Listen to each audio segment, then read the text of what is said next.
नमस्कार दोस्तों, मैं हूँ राज और आप देख रहे हैं हाईवे 33। चले दोस्तों, आज की कहानी की सफ़र पर। दोस्तों, आज की कहानी ट्रक ड्राइवर की है जिनका नाम है अमित। और ये अमित के साथ में जो घटना घटी थी ना, वो साल था 2005 का। अमित उत्तर प्रदेश के गाजियाबाद के रहने वाले हैं और एक ट्रांसपोर्ट में काम करते थे। उनका एक साथी ड्राइवर थे, बड़े भाई की तरह अब उनका मान सम्मान करते थे। उम्र भी उनसे करीब 2-3 साल बड़े जरूर थे। तो चलिए, देर नहीं करते हैं, इस कहानी की तरफ चलते हैं और अमित की ही शब्दों द्वारा। दोस्तों, मैंने कभी भूत प्रेत पर यकीन नहीं किया था। भूत प्रेत क्या होता है, हालांकि मैं ट्रक ड्राइवर था। मैं ऐसे ऐसे रास्तों से गुजरता था जहाँ पर आम लोग कोई भी जाना पसंद नहीं करता था। रात के टाइम में ऐसा ऐसा डरावना रास्ता था, लेकिन मैं जानता था ना कि ये सब मन का भ्रम होता है। जहाँ आप डर जाओगे, भूत प्रेत तो ऐसे ही दिखाई देने लगेंगे। अब मैं अपने मन की शक्ति को काबू किए हुए था। अब मुझे लगता था कि ये सब खेल जो खेलता है ना, मन यानी दिमाग खेलता है। जहाँ पर ऐसा कुछ महसूस होता है, अरे हम डर गए, तो वहाँ पर ऐसे कुछ होने लगता है जैसे कुछ वहाँ पर खड़ा कोई दिखाई दे रहा है। ये मेरे मन में ये सब सवाल चलता रहता था। हाँ, तभी मैं इन शक्तियों से कभी आमना सामना नहीं हुआ, ना मैं कभी डरा। भूत प्रेत से मैं हमेशा दूरी रहा। लेकिन कब तक, वो घड़ी आ चुकी थी जब मुझे भूत से आमना सामना हुआ था। मेरे जो साथी ड्राइवर का मैं जिक्र किया था ना, मैं उनका नाम तो नहीं लेना चाहता हूँ। मेरे उम्र मेरे से 3-4 साल बड़े थे। अब मैं उनको भाई की तरह, बड़े भाई की तरह मानता था। हमारा उनका जोड़ी सही चलती थी। लंबी लंबी दूरी का ट्रक यात्रा करते थे। लेकिन एक खास रात को अब वो एक जगह पर रुक जाते थे। वो खास रात होती थी अमावस की रात या फिर पूर्णमासी की रात। मैं उनसे पूछता था कि आप ये सब क्या कर रहे हो। जो रात आती थी ना, चाहे अमावस की रात हो या फिर पूर्णमासी की रात हो, ट्रक एक शमशान के आसपास में रोक देते थे।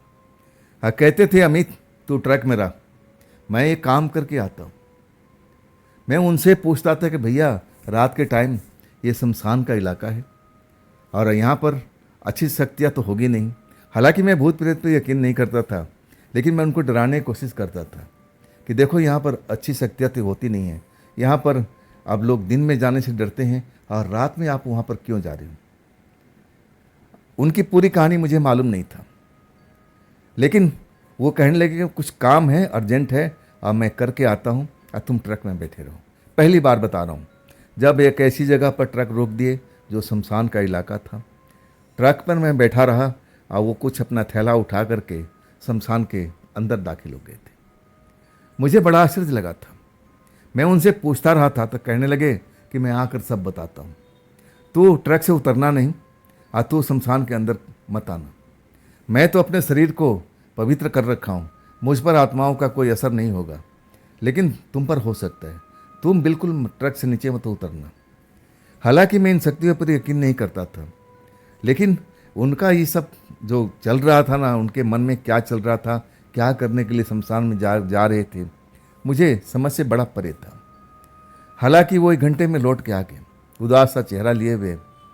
और जब वो ट्रक में आते हैं और तब मैं पूछता हूँ कि भैया, आप किस लिए गए थे, ये सब थैले में सब सामान क्या लेके गए थे। और तब वो अपनी दुखद कहानी बताने लगे। कहने लगे कि देख अमित, तू मेरी बातों पर यकीन नहीं करेगा, मैं जानता हूँ तू भूत प्रेत को मानता नहीं है, तू खुद बताया था, तो तुझे तो बिल्कुल यकीन नहीं होगा। तब मैं उनसे कहने लगा कि भैया छोड़ो ना मेरी बात को, आपके साथ में क्या ऐसा हुआ था कि आप शमशान में जा रहे हो, क्या कोई पूजा पाठ करते हो। और तब कहने लगे कि हाँ, मैं एक आत्मा को बुलाने की कोशिश करता हूँ, लेकिन अभी तक सफलता नहीं मिली है। मैं पूछने लगा कि कौन सी आत्मा, किसकी आत्मा। और तब मेरी तरफ देखते हुए कहने लगे कि दूसरी की आत्मा नहीं, मेरी पत्नी की आत्मा। इसके बाद उनकी आंखों से आंसू निकलने लगा। मैं उनको चुप कराने लगा, शांत रहिए भैया, हुआ क्या है भाभी के साथ में, क्या भाभी नहीं रही। और तब रोते हुए बताने लगे कि देख अमित, तेरी भाभी को एक असाध्य बीमारी थी। हमारा परिवार और मैं भी बहुत बहुत ही, अब जो जो डॉक्टर जहाँ जहाँ जाना था सब कुछ हमने कर लिया था। और उसमें मेरी पत्नी के ससुराल वालों ने, जो मायके वाले हैं, उन्होंने भी बहुत साथ दिया था। लेकिन ऐसी बीमारी थी कि आखिरकार उसकी जान ले गई। मरते वक्त मैं उनसे कुछ सवाल पूछना था। वो मेरी तरफ देख करके कुछ इशारा कर रही थी। मैं सवाल पूछ रहा था, लेकिन वो सवाल अधूरा ही रह गया। तब से मैं उनकी आत्मा को बुलाने की कोशिश करता हूँ, जानने की कोशिश करता हूँ कि वो मुझे क्या बोल रही थी मरते वक्त में। मैं उस चीज़ को समझने की कोशिश करना चाहता हूँ, एक बार उनसे मिलना चाहता हूँ। और तब से मैं अब तरह तरह के लोगों से मिलने लगा। मैं देखने लगा कि कोई साधु बाबा कोई ऐसा कुछ मंत्र दे दे कि मैं अपनी पत्नी को बुला सकूं। अब इसके बाद मेरा जो ध्यान इधर उधर भटकने लगा। कई बार मुझे सपने में एहसास होता था कि वो मेरे सपने में आई हुई है, सपने में भी आकर कुछ मुझे बताने की कोशिश कर रही है। और तब तक मेरा नींद खुल जाता है, बात पूरी नहीं हो पाती। कई बार तो मुझे इसी ट्रक में एहसास होता है कि हम दोनों के बीच में बैठी हुई है।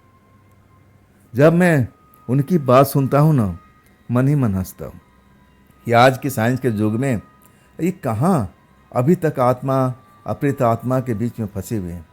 लेकिन वो इतनी अब दुखी थे कि मैं उस टाइम उनको छेड़ना पसंद नहीं कर रहा था। मुझे लगा कि ना, शांत रहो अमित, ये दुख में व्यक्ति है, इसके दुख को हम और नहीं बढ़ाएंगे। अब फिर मैं शांत रह गया था। मैं उनसे पूछने लगा कि भैया आप करते क्या शमशान में जा कर के। तब वो बताने लगे कि देखो, मैं बहुत खोजबीन किया कि कोई ऐसा तांत्रिक, कोई बाबा ऐसा कोई मुझे मिल जाए, मुझे ऐसा कुछ अब तंत्र मंत्र दे दे जिससे मैं अपनी पत्नी को, आत्मा को बुला सकूं, एक बार उससे मिल सकूं, वो बात को मैं पूछ सकूं कि जो वो मुझे बताना चाहती थी मरते वक्त में। मैं सही में मन ही मन बड़ा हंस रहा था कि देखो, ऐसे किस्से कहानियाँ तो फिल्में में होता है, मैं ऐसी फिल्में एक आध देख चुका हूँ। लेकिन ये विज्ञान का युग है भाई, हम किस युग में चल रहे हैं। अब इनको समझना चाहिए कि ऐसा कोई तंत्र मंत्र होता नहीं है। जो मुझे ज्ञान था, अब मैं उस पर अब अपने मन में ही बहस कर रहा था अपने आप से कि ऐसा संभव नहीं है। कोई आत्मा को कैसे, मरे हुए आत्मा को कोई कैसे बुला सकता है? ना ना ना ना, ये बड़ा ही असंभव चीज़ है। खैर, अब वो जो हमारे भाई साहब थे, अब वो साथ छोड़ने वाले नहीं थे।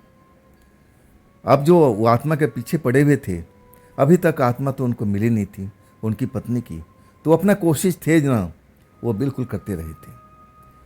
कई बार ऐसा वो कर चुके थे, मेरे सामने में कर चुके थे। अमावस की रात को भी वो मेरे साथ में ऐसा किए थे। मुझे बोले थे कि तुम रुक जाओ। ऐसे नहीं कि अपने शहर में, किसी में शहर में होते थे, वो शमशान ढूंढ लेते थे, गाड़ी वहाँ रोक लेते थे। कहते थे कि अमित, तुम गाड़ी से बाहर मत निकलना। मेरा शरीर तो मैं अपना कुछ कवच धारण कर रखा हूँ जिससे मेरी आत्माओं पर असर नहीं होगा, लेकिन तुम्हारा शरीर बिल्कुल नाजुक है, तुम बाहर मत निकलना, नहीं तो आत्माएं तुमसे लिपट जाएगी, तुम्हें मारने की कोशिश करेगी। मुझे डराते थे, खुद अपना थैला उठा करके शमशान में चले जाते थे। ऐसा मेरे साथ में कई बार उन्होंने किया था। मैं पूछता था मन ही मन हंसते हुए कि क्या कोई आत्मा से आपका मिलन हुआ, बातचीत हुई? तब वो कहने लगे कि ना, कोशिश जारी है, लेकिन लग रहा है कि जल्दी अब मेरा मिलना होगा। ऐसे मुझे संकेत मिल रहे हैं, मुझे सपने आ रहे हैं। सपने वो देखा करते थे, सपना देखा करते थे, सपने में वो अपने पत्नी से मिलते थे। लेकिन वो बात जो बता रहे थे कि जब वो हम मेन बात पर आते हैं ना, तभी मेरी आँख खुल जाती है। वो बात मैं पूछना चाहता हूँ, तब तक मेरी नींद खुल जाती है, बात पूरी नहीं हो पाती है। खैर, अब मैं क्या करूँ, एक रात की तो बात थी, वो भी एक आध घंटे की। अब मैं उसी चीज़ को सहन कर लेता था। अब सोचता था कि चलो जैसे भी इनकी अब खुशी मिले, मुझे क्या है, अब थोड़ा सा और क्या, बस मैं अपना ऐसे ही चल रहा था। भाई साहब थे हमारे, इज्जत करता था। और थोड़ी देर की तो बात थी, एक आध घंटे की, और वो भी अमावस की रात को या फिर पूर्णमासी की रात को। वैसी घटना हम शहर से काफ़ी दूर थे, लंबी दूरी की यात्रा कर रहे थे। ट्रक हमारा लोड था, खाली भी नहीं था। पूर्णमासी की रात थी और वो शहर से बाहर हम थे, शहर में घुसने वाले थे। और तभी वो ढूंढ रहे थे कि शमशान कहाँ होगा। अब ज़्यादातर शहर से बाहर ही होता है। शमशान का बोर्ड नज़र आ चुका था। शमशान ऐसा कुछ नहीं था कि जिसमें कोई ताला वाला बंद हो, खुला सा शमशान था। और वहाँ ट्रक रुक देते हैं। कहते हैं अमित कि बस ट्रक से मत उतरना, तुम्हें पता है ना कि तुम्हें क्या करना है। तुम इस ट्रक से बाहर मत उतरना जब तक मैं शमशान से आ न जाऊँ, नहीं तो तुम्हारे ऊपर खतरा मंडरा सकता है। मैं तो अपने शरीर को रक्षा कवच से बांध देता हूँ मंत्र द्वारा, लेकिन तुम तो नहीं हो ना। तुम ट्रक से बिल्कुल बाहर मत निकलना। मैं मन ही मन हंसता था कि अभी जाएंगे और थोड़ी देर के बाद मुंह लटका के आ जाएंगे और कहेंगे कि आज भी बात नहीं बनी। मैं कोशिश जारी रखूँगा, मैं यही सोच रहा था। इसके बाद उस जगह पर ट्रक रोक देते हैं और फिर अपने साजो सामान को निकालते हैं। थैला जो उनका भरा हुआ था, जिसमें वो तंत्र मंत्र करते थे। ना जाने शमशान के अंदर में क्या करते थे, मुझे तो आज तक पता नहीं था। मैं तो कभी झांकने तक नहीं गया। अब मुझे वो खुद मना करते थे कि तुम कभी भूल से शमशान के अंदर मत आ जाना। अब मैं भला क्यों जाऊं, मुझे क्या जरूरत पड़ी है। मैं ट्रक में बैठ कर के आराम से सो जाता था, अपनी नींद पूरी करता था। और जब भाई साहब आते थे तब वो आवाज़ लगाते थे कि अमित सो गया क्या। तब मैं कहता था कि हाँ, थोड़ी देर मेरी आँख लग गई थी। और फिर मैं उनसे सवाल पूछता था कि आत्मा मिल चुकी, भाभी मिली है। तब वो मुंह लटकाते हुए बोलते कि नहीं, इस बार तो नहीं, लेकिन अगली बार उम्मीद है कि ज़रूर मुझसे मिलेगी। अब वो उस जगह पर ट्रक रुका हुआ था, खुला हुआ शमशान था, कोई बाउंड्री नहीं, कोई गेट नहीं, और देखने में शमशान जैसा दिखाई भी नहीं दे रहा था। हाँ, एक टीन सेट बना हुआ था, शायद वहाँ पर दाह संस्कार होता होगा। रात के टाइम, और वो भी बड़ा सा चांद दिखाई दे रहा था। पूर्णमासी की रात थी। ट्रक रोक देते हैं। पहली बार मुझे उस जगह पर कुछ अलग सा लगता है। मुझे लगता है कि नहीं, इस जगह पर रुकना नहीं चाहिए। मेरे मन जो है ना, बेचैन हो जाता है। मैं थोड़ा सा बेचैनी में हो जाता हूँ। और तब मैं अपने भाई साहब से कहता हूँ कि भाई साहब, ये जगह मुझे कुछ ठीक नहीं लग रही है। और तब कहने लगे, अरे क्या है, बस थोड़ी देर की तो बात है, तो जब तक आराम कर, ट्रक से बाहर मत निकलना। हमेशा की तरह मुझे अब समझा करके कि देख, मैं अपने अब जो अपना तन मन है, मैं सबको बांध रखा हूँ अपने तंत्र कवच से। तू तो, तेरे पास में शक्ति नहीं है ना, और तुझे बाहर निकलना भी नहीं है। मैं जा रहा हूँ और थोड़ी देर में अपना काम करके आऊँगा। आज मुझे उम्मीद है कि मेरी जो कामना है पूर्ण हो जाएगी। थोड़ा खुश नज़र आ रही थी। अब मैं भी नींद में था कि चलो जाने दो, थोड़ी देर में झपकी मार लूँगा, क्योंकि ट्रक चलाते हुए सोना तो अब मिलता नहीं था। सोने का मतलब कि अगर मैं सो जाऊंगा तो ड्राइवर भी सोएगा, दूसरा ड्राइवर सोएगा तो पहला ड्राइवर भी सो जाएगा। ऐसे हम दोनों ड्राइवर जागते रहते थे। वो चले जाते हैं। हाँ, फिर मैं झपकी लेने लगता हूँ। नींद आ रही है। मैं सोचता हूँ जब तक अच्छा है उधर जाए, तब तक मैं नींद थोड़ा पूरी कर लूँ। जब मुझे चीख सुनाई देती है ना भाई साहब की, तब मेरी आँख खुल जाती है। मैं देखने की कोशिश करता हूँ कि भाई साहब है कहाँ पर। ये तो भाई साहब की चीख थी। भाई साहब चीख रहे हैं, जोर जोर से चिल्ला रहे हैं, मेरा नाम लेके पुकार रहे हैं, अमित, अमित मुझे बचा ले, अमित मुझे बचा ले, अमित मुझे बचा ले। आवाज़ मेरे कानों में पड़ती है। तब मैं बिना सोचे समझे, भाई साहब ने तो वैसे चेतावनी दे रखा था कि ट्रक से मत उतरना, मैं उतर जाता हूँ। मैं उस तरह भागता हूँ जिधर शमशान के एरिया था, टीन सेट था। मैं जब देखता हूँ ना, तो मुझे समझ में नहीं आता है कि जो मैं देख रहा हूँ मेरी आंखों का भ्रम तो नहीं है। मैं देख रहा हूँ कि एक औरत भाई साहब को दोनों हाथों से हवा में उठा रखी है। औरत सफ़ेद कपड़ों में दिख रही है। अब भाई साहब हवा में लटके हुए, अब मुझे आवाज़ दे रहे हैं, मेरा नाम लेके पुकार रहे हैं, अमित आजा, अमित आजा, मुझे बचा ले, मुझे बचा ले। जब मैं पहली बार किसी आत्मा को इतने नज़दीक से देखता हूँ, अब मैं सही में खौफ में भर जाता हूँ कि क्या ये शक्तियाँ होती हैं, क्या ये आत्मा होती है। सही कहूँ ना कि मेरे जो पैर थे ना, एक जगह पर जैसे जम से गए थे। जैसे लग रहा था ना कि कितने वजनी पैर हो चुके हैं। शरीर पसीने से नहा लिया था। मैं तो कांप के रह गया था। भाई साहब चीखते जा रहे थे, अमित मुझे बचा ले, अमित मुझे बचा ले। अभी तक वो जो प्रेतात्मा थी, औरत थी सफ़ेद कपड़ों में, मैं उसका चेहरा नहीं देखा था। चेहरा उसकी दूसरी साइड में था। अपनी दोनों हाथों से भाई साहब को हवा में उठाए हुए थी और भाई साहब तड़प रहे थे, जैसे उससे अब उस जगह से कूद करके नीचे कूद जाएंगे, भाग जाएंगे, लेकिन आत्मा उनको छोड़ नहीं रही थी। जैसे लग रहा था कि उनके साथ में कुछ अब बड़ा बुरा होने वाला है। अब मैं तो जैसे पत्थर का जम चुका था। आधी सांस मेरी ऐसे अटक गई थी। इतना पहली बार जो मैंने आत्मा को देखा था तो मेरी हालत आप समझ ही सकते हो। इन शक्तियों पर मैं कभी विश्वास किया तक नहीं था, और जब पहली बार देखता हूँ ना तो डरना तो लाजमी था। भाई साहब चीख रहे हैं, अमित कुछ कर, अमित कुछ कर, जल्दी आ, जल्दी आ।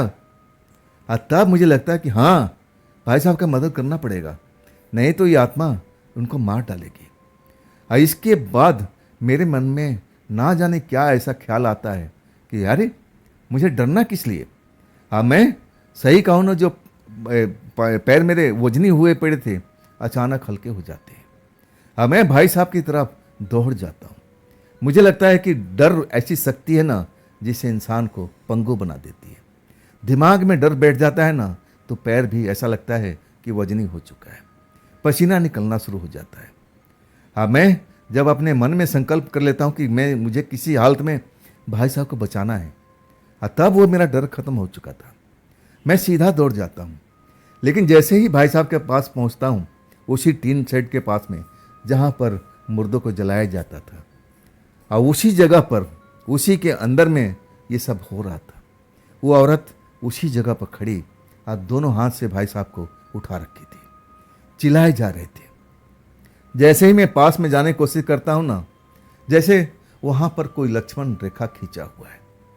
अचानक मुझे झटका लगता है और फिर मैं जैसे बिजली का करंट मेरे शरीर में लगा हो, जमीन पर गिर जाता हूँ। शरीर में ऐसा लगता है ना कि करंट फैलती जा रही है। मैं तड़पने लगता हूँ। ऐसा लग रहा है कि मुझे इस जगह से भाग जाना चाहिए, नहीं तो मेरे साथ में कुछ बुरा हो जाएगा। और आखिरकार मैं उठता हूँ और पीछे की तरफ भागता हूँ। उस एरिया से जहाँ पीछे हटता हूँ ना, वो सब खत्म हो जाता है। लेकिन मैं तब तक पसीने पसीने हो चुका हूँ और डर फिर मुझे आ जाता है। यारे, ये मेरे को क्या हुआ था? वहाँ तो कुछ दिखाई नहीं दिया था, तो आखिर मुझे किसने धक्का मारा? प्रेत आत्मा तो अंदर है। और तब तक भाई साहब जमीन पर गिर चुके थे।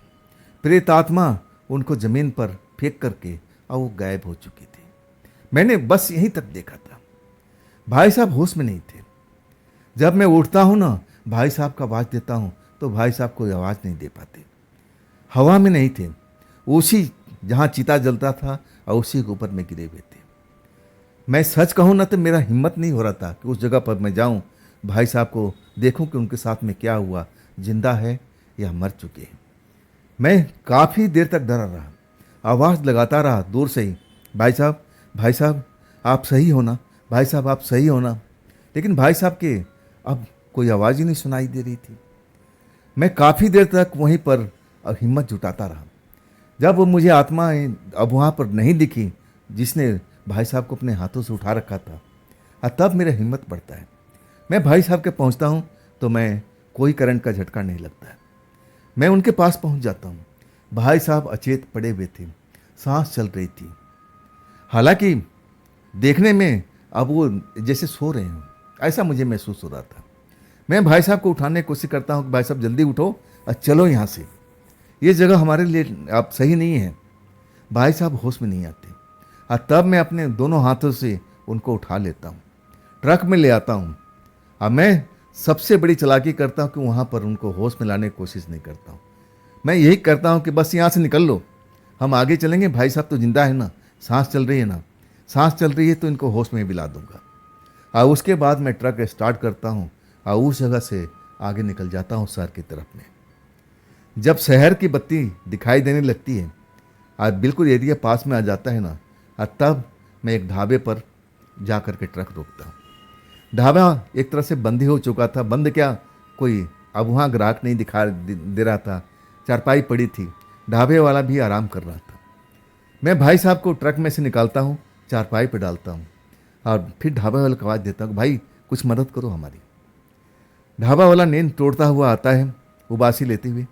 देखो भाई, खाना वाना तो ख़त्म हो चुका है, चाय पानी कहोगे तो मैं तैयार कर दूंगा। मैं कहने लगा भाई मेरी मदद करो, अब पूरी कहानी बताता हूँ तो डर जाता है। कहते हैं भाई अब इनको वहाँ जाने की क्या जरूरत थी। मैं कहने लगा ये सब बातें छोड़ो, कुछ ठंडा वंडा पानी ले आओ, ज़रा इनको ऊपर में छिड़कते हैं और होश में लाने की कोशिश करते हैं। हम दोनों ने मिल कर के थोड़ा मेहनत किया, पानी वानी छिड़का उनको, और फिर जा कर के वो होश में आते हैं। एक बार आँख खोलते हैं और फिर बेहोशी में चले जाते हैं। ऐसा बार बार करते हैं, 5 बार ऐसा ही करते हैं, और तब जाके पूरी तरह से होश में आते हैं। मेरे को देखते हैं, अब उस ढाबा को देखते हैं कि हम यहाँ पर कैसे आ गए। मैं तो आसमसान में था, तेरी भाभी आई हुई थी। अचानक तेरी भाभी गुस्से में हो गई, तुम मुझे क्यों बुलाता है, तुम मुझे क्यों बुलाता है, गुस्से में हो गई। अब मुझे हवा में उठा लिया, मुझे मारना चाहती थी। जब ये बात बताने लगे मैं बिल्कुल सहम गया था। अब मैं पूछने लगा कि भाई साहब क्या वो भाभी ही थी, आपको पक्का पता है? तब वो कहने लगे मैं तुमसे अमित क्या झूठ बोलूँगा, तेरी भाभी ही थी, लेकिन वो मुझे मारना क्यों चाहती थी। कह रही थी कि तू मुझे बार बार क्यों बुलाता है, मुझे चैन से क्यों नहीं रहने देता है, और वो मुझे मारने वाली ही थी। अपनी तरफ से तो उसने मेरे को मार ही दिया था। इतनी ऊंचाई से मुझे उस जगह पर अब दे फेंका था, मैं कैसे बच गया। मैं पूरा कहानी सुनाता हूँ कि भाई साहब मेरे साथ में क्या क्या हुआ था और कैसे मैं आपको उठा के लाया था। अब देखो कितनी मेहनत के बाद अपनी आंखें खोले हो, आप होश में आए हो। अब ये काम तो दोबारा नहीं करोगे ना? भाई साहब कहते हैं नहीं नहीं, अब मैं कभी भी उसको याद नहीं करूँगा। वो मुझे क्यों मारना चाहती थी, मैं उसे तो मिलना चाहता था कि मेरी पत्नी है, आएगी, कुछ बातचीत करेंगे। वो क्या मुझे बताना चाहती थी, मैं वही से सब चीज़ पूछना चाहता। अब मुझे क्या मालूम कि वो आकर के मुझे मारना शुरू कर देगी, मुझे जान से मारने की कोशिश करेगी। नहीं बाबा, आज के बाद में मैं ऐसा काम नहीं करूँगा। वाकई में इतनी डरावनी घटना मैंने आज तक अपनी आंखों से कभी देखी नहीं थी। एक हस्बैंड को अपनी ही पत्नी जो आत्मा बन चुकी है क्यों मारना चाहती थी? क्या मरने के बाद में आत्माओं का मन बदल जाता है? मेरे मन में बहुत तरह के सवाल थे, लेकिन सवाल का जवाब मुझे कोई सही ढंग से दे नहीं जाता। इस चीज़ को मैं बहुत जानने की कोशिश किया। कोई अब जैसे ज्ञानी लोग मिल जाते थे, मैं पूछता था उनसे कि देखो बाबा, मैं पूरी कहानी बताता था कि जो पत्नी मर गई, हस्बैंड उसको याद करके और उस जगह पर तंत्र मंत्र के द्वारा उसको बुलाने की कोशिश करता है, तो आ तो जाती है लेकिन उस शख्स को मारने की कोशिश करती है। तो इसका मतलब क्या समझा जाए कि मरने के बाद में वो आत्मा बिल्कुल बदल चुकी है, मतलब पति पत्नी में वो प्यार जो था बिल्कुल ख़त्म हो चुका है। तब ज्ञानी लोग कहते हैं कि देखो बेटा, ये संसार है, जब तक शरीर में जीव है ना तब तक ये प्रेम चलता है। मरने के बाद में तुम कौन, मैं कौन, कोई किसी को समझता नहीं बेटा। वो बार बार जो तंत्र मंत्र के शक्ति से वो जो ड्राइवर बुला रहा था अपनी पत्नी को, वो इस चीज़ से बड़ी खपा थी कि क्यों मुझे शांति से रहने नहीं देता है। ये जो ज्ञान हमें बताए थे एक बाबा ही थे। दोस्तों, उस घटना के बाद मैं तो काफ़ी डर चुका था। मैं इतना डरा हुआ था कि मुझे इनके साथ काम करने में थोड़ा सा डर लगने लगा था। भाई साहब के साथ में मैं मन ही मन प्लान कर रहा था कि नहीं, अब इनके साथ में मैं काम नहीं कर पाऊँगा। लेकिन मैं फिर सोचता था कि ऐसे वक्त में उनको अकेला छोड़ देना ठीक नहीं है। मैं उनके साथ लगा रहा, लेकिन उसके बाद उनके साथ में ऐसी कोई घटना नहीं घटी थी। जब फिर अमावस की रात आती है, हम दोनों अपने शहर से काफ़ी दूर, सैकड़ों किलोमीटर दूर पर थे, और रात को 12 बजते ही गनीमत था कि मैं ट्रक चला रहा था। अगर भाई साहब ट्रक चला रहे होते ना तो ज़रूर एक्सीडेंट कर देते। जो मैंने माजरा देखा, जो मैंने अपनी आंखों से देखा, मैं कभी भूल नहीं सकता। मैंने उनकी पत्नी को कभी देखा नहीं था। ऐसे ही जैसे हुलिया बता रहे थे, अचानक मेरे सामने रोड पर खड़ी दिखाई दे रही थी, चुपचाप बीचों बीच रोड पर। अगर मैं सही वक्त पर ब्रेक नहीं लगा देता तो कुछ भी हो सकता था। मैं बहुत डर चुका था, लेकिन उस टाइम मैं ये नहीं जानता था कि ये उनकी आत्मा है, मैं तो पहचान भी नहीं पाया था। लेकिन भाई साहब जब चीखने लगे ना, ये यही है, यही है, यही है मेरी पत्नी, यही है मेरी पत्नी, वो उनका हाव भाव बिल्कुल पागलों जैसा हो चुका था। सच कहूँ कि अगर कंट्रोल उनके हाथ में होता उस रात ट्रक का, तो कहीं ना कहीं एक्सीडेंट तो करा ही देते। अब उसके बाद मैं भी ब्रेक लगा चुका था। ये सबसे बड़ी गलती थी मेरी, मुझे ब्रेक नहीं लगाना चाहिए था। जैसे ही ब्रेक लगता है ना, वो आत्मा अब जिधर बैठे हुए थे भाई साहब खिड़की पर आ जाती है, कर्कश आवाज में बुलाती है। मैं तो देखना भी पसंद नहीं करता था, मैं इतना खौफ में भरा हुआ था। भाई साहब चीख रहे थे, ट्रक चला, ट्रक चला, भगा ले यहाँ से, भगा ले यहाँ से। लेकिन संजोग से ना जाने या फिर उसकी महिमा से या फिर उसकी जादू से ट्रक रुक गया था। इंजन स्टार्ट ही नहीं हो रहा था, पसीने पसीने में नहा गया था। मैं भी उस जगह पर रुकना नहीं चाहता था। वो उनकी खिड़की पर दरवाजे पर ठक ठक कर रही थी, कर्कश आवाज में बोल रही थी, नीचे उतर, नीचे उतर। मेरे ट्रक के अंदर में ऐसी कोई चीज़ थी, कोई शक्ति थी जो उसको ट्रक में आने नहीं दे रही थी। अगर उसका बस चलता ना तो ट्रक में सीधा पहुंच जाती। मैं उस टाइम तो कुछ समझ नहीं पाया था, मैं खौफ में था। बार बार चाबी से ट्रक स्टार्ट करने की कोशिश कर रहा था, लेकिन ट्रक घुर घुर घुर घुर करके रुक जाता था, स्टार्ट ही नहीं हो पाता था। अब वो बार बार भाई साहब को कर्कश आवाज में आवाज़ लगा रही थी, नीचे उतर, नीचे उतर, आ जा मेरे साथ में, आ जा। भाई साहब चीख रहे थे, चिल्ला रहे थे, पागलों जैसी हरकत कर रहे थे। मुझे कह रहे थे, जल्दी निकलना, जल्दी निकल, ट्रक चला दे, ट्रक चला, ट्रक चला। लेकिन ट्रक स्टार्ट होता ना। संजोग कहे कि उसी वक्त पीछे ट्रकों का रेला आ रहा था। 5-7 ट्रक एक साथ में अब वो चल रहे थे। अब मेरा ट्रक तो बीच रोड में रुका हुआ था। अगर मैं साइड में होता तो वो ट्रक अपना निकाल ले जाती। गनीमत ये थी कि जैसे ही वो रेला आकर के हॉर्न मारने लगता और फिर वो चुड़ैल गायब हो जाती है, मतलब उनकी पत्नी वो गायब हो जाती है। अभी भी ट्रक स्टार्ट नहीं हो रहा था। पीछे वाले ट्रक वाले आ जाते हैं, हो हल्ला करते, क्या भाई यहीं सोओगे क्या? अरे सोना है तो साइड में लगा कर सो जाओ। तब मैं उनको ये कहानी बताता हूँ, वो विश्वास नहीं करते। तब कहते हैं कि ट्रक के ग्रुप में चलो ना, कैनवाई में चलो ना, तुम अकेले क्यों चल रहे? वाकई में उन्होंने ट्रक स्टार्ट करने में मेरी मदद भी की थी। उनकी ही सब मेहनत से ट्रक स्टार्ट हुआ था। मुझे नहीं मालूम कि ट्रक में ऐसा क्या हुआ था, और लेकिन ट्रक तो बंद हो चुका था। उसके बाद हम अपने सफ़र में निकल लेते हैं, लेकिन भाई साहब की हालत खराब होती रही।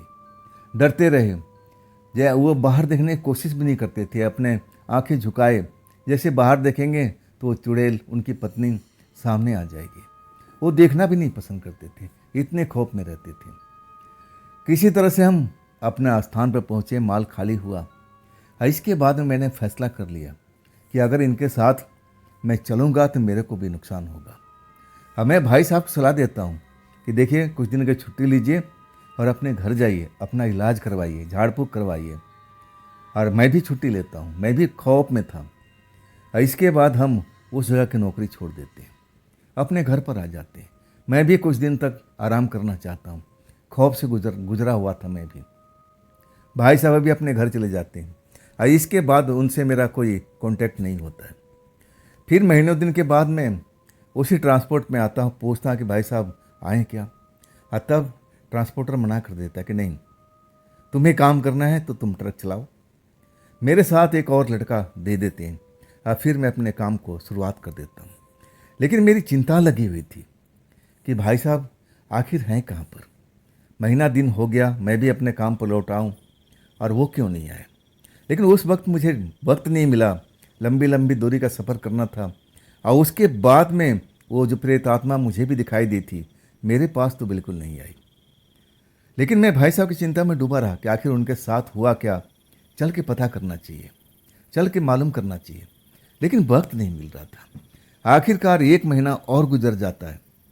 जब मैं अपने शहर लौटता हूँ और फिर उनके घर पर पहुँचता हूँ, पता करता हूँ कि आखिर उनके साथ में क्या हुआ। जब मैं उनके घर में जाता हूँ, उनका शक्ल देखता हूँ, चेहरा देखता हूँ, तो वो तो बिल्कुल पहचान में नहीं आ रहे थे।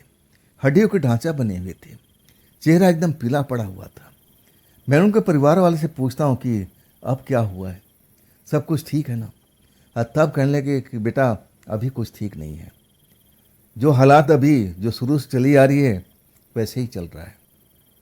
झाड़ फूक होता है, सब कुछ ठीक हो जाता है, गले में माला वाला डाला जाता है, रक्षा कवच डाला जाता है, लेकिन वो जैसे ही अमावस की रात आती है या फिर पूर्णिमा की रात आती है, वो रक्षा कवच को तोड़ देती है। फिर वो आत्मा उनके कमरे में पहुंच जाती है, चीखने लगते हैं, चिल्लाने लगते हैं, जैसे उनको कोई गला दबा रहा हो, मारने की कोशिश कर रहा हो।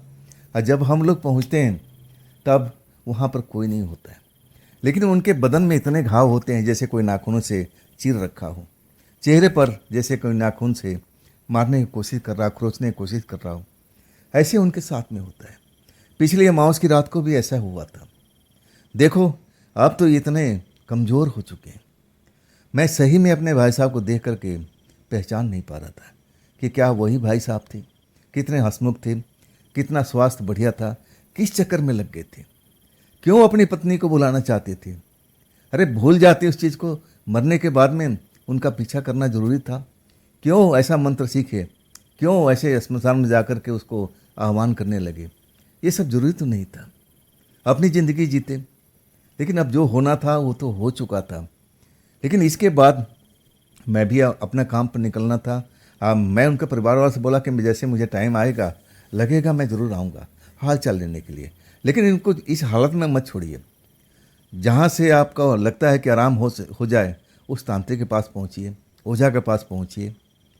और फिर मैं अपने काम पर निकल आता हूँ। फिर 2 महीना मैं अब उनके पास मिलने नहीं जाता हूँ।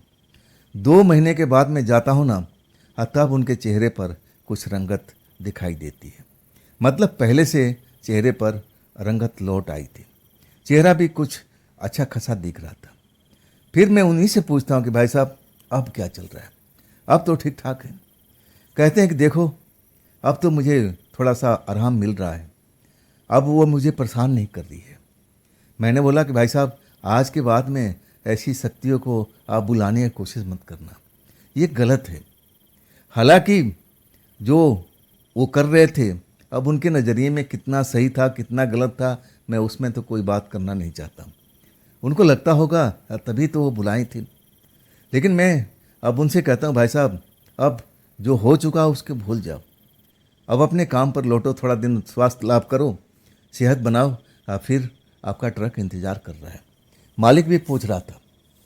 कहते हैं कि हाँ मैं ज़रूर लौटूंगा, ज़रूर लौटूंगा। फिर मैं अपने काम पर निकल जाता हूँ। फिर 1 महीने के बाद मैं उनसे मिलने के लिए आता हूँ।